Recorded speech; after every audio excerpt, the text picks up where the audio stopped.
Hoje no Saúde e Fé vamos trazer um tema pouco falado, porém muito importante, minha gente, a codependência. Os codependentes são, na maior parte dos casos, pais ou cônjuges que vivem em função da pessoa dependente, assumindo e responsabilizando-se por todos os comportamentos desta pessoa. O codependente não percebe que, cuidando excessivamente do outro, com isso ocorre um processo de autoanulação.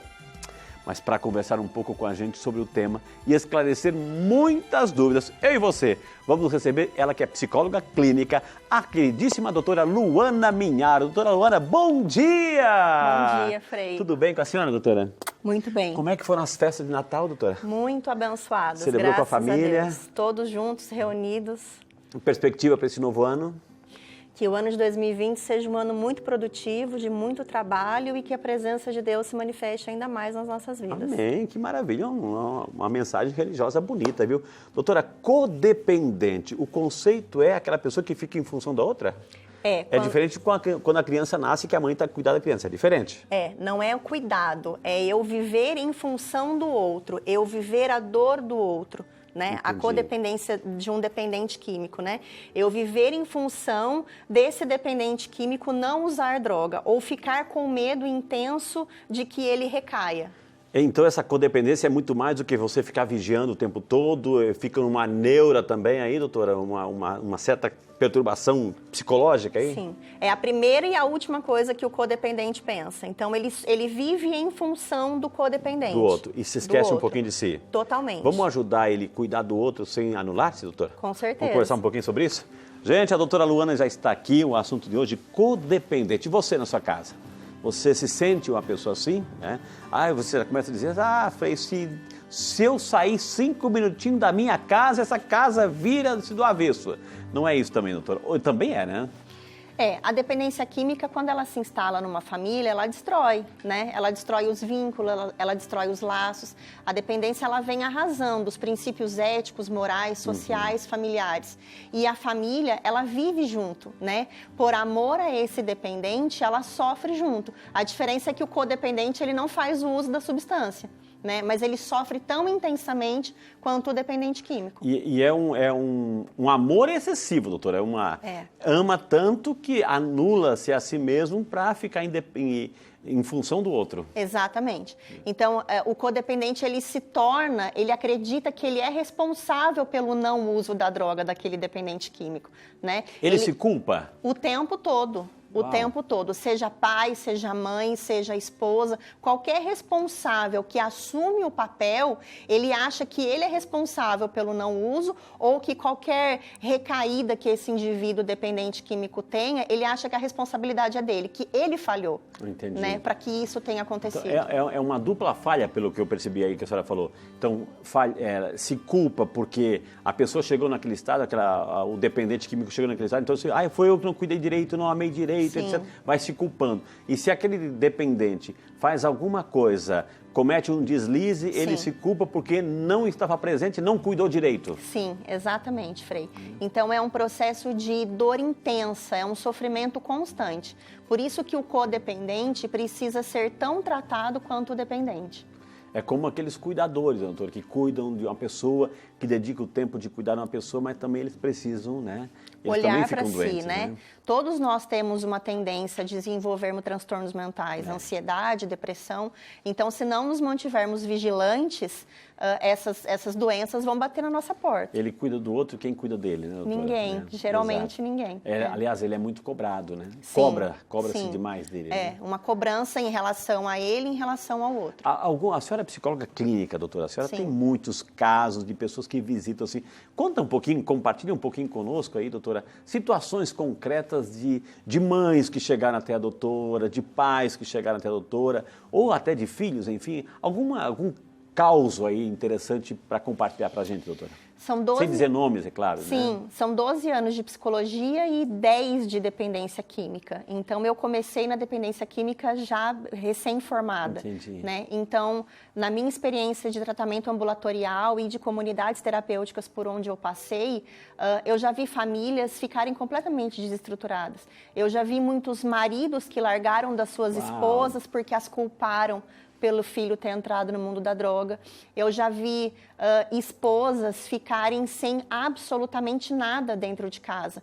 Da esposa chegar com os filhos no final do dia e não ter gás para ela fazer a janta para os filhos. Né, e entrar num processo de sofrimento. Mulheres que se expuseram a risco de irem até os locais onde esse indivíduo comprava a droga e baterem de frente com traficantes, colocando as suas vidas em risco. Sim. Ou seja, é uma exposição muito grande, um sacrifício muito grande. Muito grande, Frei. Fora aquelas pessoas também, aquelas mães, assim, que os filhos, por N situações, que nesse mundo da droga, do vício, estão reclusos, né? Sim. Presos, Sim. E a mãe tem que se humilhar, ir lá e passar por todo aquele processo que é necessário, mas é um processo de humilhação, de aniquilamento de si em função do outro, né? Quem vai ajudar essas pessoas? Por amor, né? Por amor. A família, ela se submete às mais diversas situações, aquelas mais absurdas, onde ela nunca imaginou que ela chegaria. A família, por amor a esse dependente, para livrá-lo do vício, para mudar esse contexto, ela se dispõe a tudo. A pessoa, o dependente, eu vou chamar assim, o dependente, às vezes não percebe isso. Não. Ele continua no seu mecanismo autodestrutivo, né? Ele continua no mecanismo dele, ou seja, ele não importa se a mãe está sofrendo, né? Ele até sabe que está sofrendo, mas ele não consegue sair desse ciclo vicioso e um pouco interessa, né, a dor do próximo que está ali, né, doutora? No momento em que ele está num uso constante, dentro do processo da compulsão, ele não consegue olhar para o lado, né? Ele observa a mãe sofrendo, ele observa o pai sofrendo, a esposa, os filhos, mas a droga, ela é tão avassaladora, ela é tão devastadora, que mesmo que ele olhe e ele perceba que aquele contexto de dor está sendo instalado, a vontade dele de estar usando a droga é maior. Doutora, há situações extremas, me desculpe a pergunta que eu vou fazer, mas há situações extremas onde essa pessoa, o dependente, tem um pouquinho de consciência de sua situação e está vendo a dor, o sofrimento que ele está gerando na sua família, pode amanhã depois pensar assim, eu quero dar um fim no sofrimento, no meu sofrimento e no sofrimento da minha família. Pode ter consequências, por exemplo, assim, um suicídio, doutora? Com certeza, Frei, com certeza. No momento em que o efeito da droga passa, né, esse indivíduo geralmente ele não usa a droga dentro do contexto familiar. Ele vê o estrago que fez. Exatamente. Quando ele retorna para casa, ele vê, né, ele vê a dor, ele vê a intensidade daquele problema.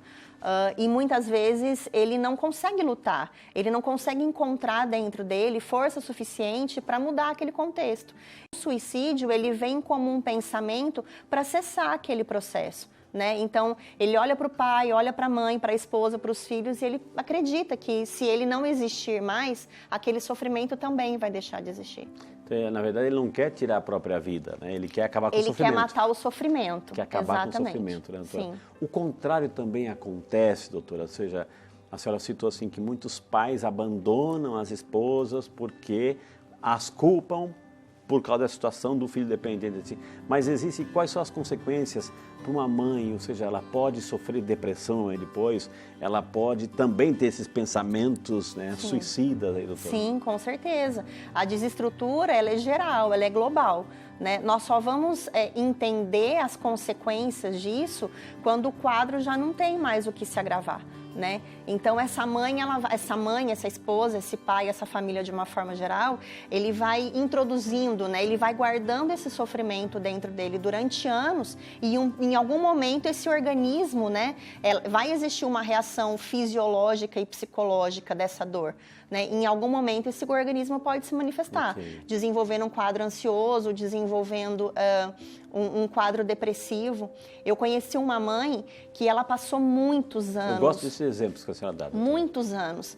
Ela lutou por aquele filho que hoje, graças a Deus, tá limpo já há algum tempo, mas depois de muitos anos, eu lembro que toda vez que eu atendia, ela colocava a mão no coração e ela falava: eu não aguento, eu preciso continuar, eu não aguento. E aí, quando o filho sai da dependência química, né, quando ele entra no processo de tratamento, ela desenvolveu câncer de mama, na mama esquerda. Então, aquela mãozinha do coraçãozinho. Aquela mãozinha. A gente dá para falar que o câncer de mama dela foi desenvolvido por isso? Não.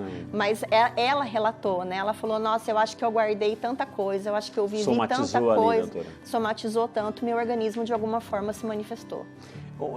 Existem, doutora, assim, é claro que a gente sabe que existem os alcoólicos anônimos, NA, narcóticos anônimos, existem várias, assim, entidades, organismos que tentam ajudar, grupos de apoio para a pessoa dependente. E eu já ouvi falar também de amor exigente. Sim. Existem locais para ajudar o pai e a mãe em situações como essa, doutora? Sim, o Naranon, né, o amor exigente, algumas instituições, né, sejam religiosas, elas se unem para montar esses grupos de apoio. Então, existem formas dessa pessoa se tratar, né? No momento em que ela desenvolve alguma outra patologia, uma ansiedade, uma depressão, ela vai precisar de uma medicação. É importante que a família também se inclua dentro de um processo de psicoterapia. Cada um desses familiares vivenciam essa dor e esse sofrimento de uma forma. Então, é importante que cada um busque individualmente, não só no coletivo, esse tratamento, né? Para que os sintomas dessa codependência possam ir diminuindo, para que a própria convivência com o dependente, ele estando em uso ou não, se torne mais sadia ou menos agressiva. Ô, doutora, a gente está falando assim de dependência, né? Codependência química, no caso assim, das drogas, da bebida, mas a gente manifesta a nossa solidariedade nesse programa, já às portas de um ano novo que começa, mas também existem outras situações. Por exemplo, eu tenho na minha casa aquela pessoa que está doente, que está lá acamada, que não anda mais, não se locomove mais, precisa, a própria idade, enfim. Aí tem aquele filho, aquele pai, enfim, aquele irmão que está lá cuidando. Isso também é uma forma de codependência, né, doutora? Exatamente. Você se comove com a dor do outro, você se comove com o sofrimento do outro e passa a viver em função dessa dor, passa a viver em função desse sofrimento. Então, independente se está vinculado à droga ou não, todas as vezes em que eu me anulo, em que eu deixo de viver a minha vida para viver em prol do outro, de uma certa forma eu me torno codependente dele. Exato. Então, nós queremos mostrar a nossa gratidão, o nosso carinho, você que é pai, você que é mãe, que cuida do seu filho, cuida do seu avô, enfim, isso, nossa gratidão também para você. Você que é um cuidador, um profissional que está lá também com seus problemas, com suas cruzes para carregar, mas quando vê alguém que está precisando, que sofre mais do que você esquece um pouquinho de si para ajudar o seu semelhante. Nossa gratidão a você, porque faz isso também de coração, viu? Doutora, a gente terminou o bloco, a senhora falou uma frase muito bonita assim no intervalo, ou seja, nós queremos hoje com o programa não assim potencializar a dor e o sofrimento, mas dizer que existe vida, né, doutora? Existe vida. Existe vida após a droga, existe vida após dependência, seja ela em que esfera for, né? Eu preciso, em algum momento, resgatar minha autonomia, resgatar minha autoestima, né? Lembrar de quem eu sou. A codependência, ela tira do indivíduo a identidade dele, né? Eu perco a minha identidade e passo a ter a identidade de quem eu cuido. Como é que eu posso fazer isso? É necessário, muitas vezes, uma intervenção de um profissional, né? Porque a desestrutura, ela vem em todas as esferas, né? Então, a codependência, às vezes, ela é tão agressiva que se você não parar e você não resgatar essa identidade, não resgatar os seus valores, a sua autoestima, o codependente, ele não tem autoestima. Exato. Né? Existem situações, doutora, eu estou ampliando aqui, existem situações, por exemplo, assim, a família, o pai, a mãe, ou algum deles já foi, aí está lá o pai ou a mãe, e aí tem 4, 5 filhos, né?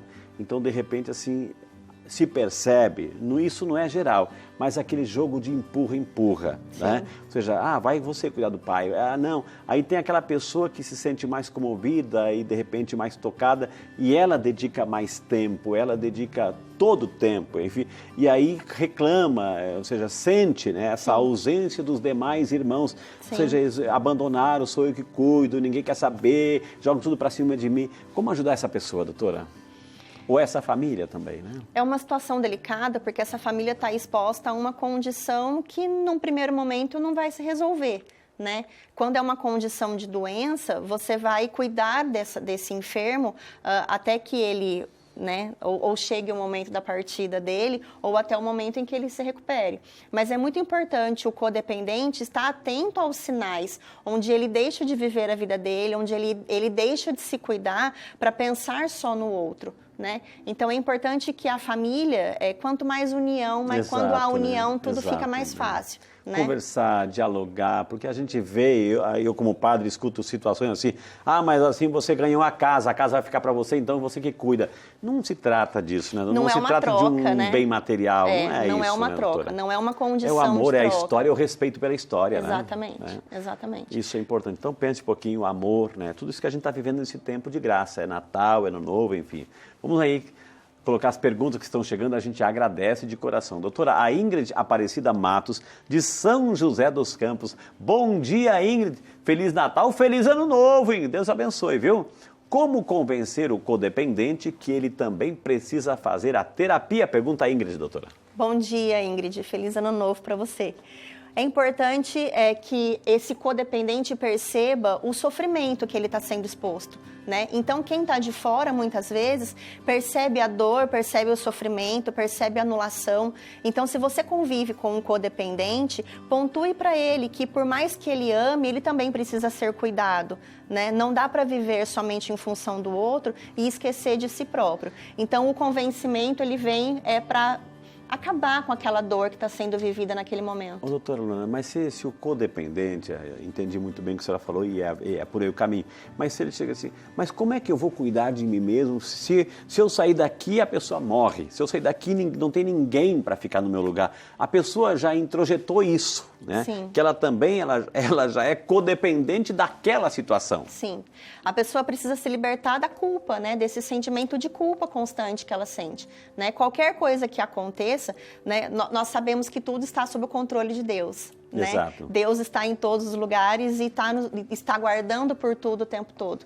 Então é importante também nesse momento que o codependente ele mantenha a fé dele, né? Ele mantenha se conectado cada vez mais com Deus e que ele perceba que nós não temos o poder do controle. O poder do controle é de Deus. Amém. Né? Então ficar lutando ou relutando contra esse tratamento só vai permanecê-lo em sofrimento por mais tempo. E quando alguém oferecer para ficar no seu lugar, deixa ele ficar no seu lugar. Aceite.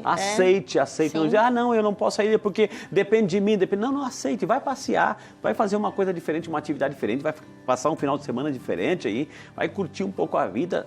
Alguém vai cuidar, vai cuidar. Então, dê esse direito a você mesmo, viu? Exatamente. A Maria das Graças de São Paulo, capital. Bom dia, Maria das Graças. Deus abençoe. Feliz Ano Novo, Maria das Graças. Muitas graças para Maria aí. Deus abençoe. Tenho um filho dependente químico e me sinto muito culpada aí, doutora, pela situação dele. O que devo fazer, Maria das Graças, doutora? Bom dia, Maria. Feliz Ano Novo para você também.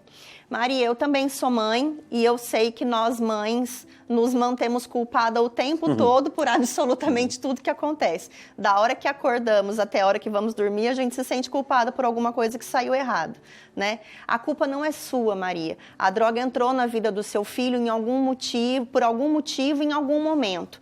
Então, você que é mãe, você vai cuidar, vai orientar, vai propor para ele algum tratamento e vai cuidar de você. Porque além de ser mãe, você é mulher, você é filha de Deus. Então, nós não podemos nos esquecer de nós mesmos em prol desse amor. Esse amor pode ser vivido, mas não de uma forma que te gere tanto sofrimento a ponto de que você esqueça de você. Que linda mensagem, gente, que linda mensagem. Olha, tá vendo assim, para você mãe, não se sinta culpada, não foi você, enfim.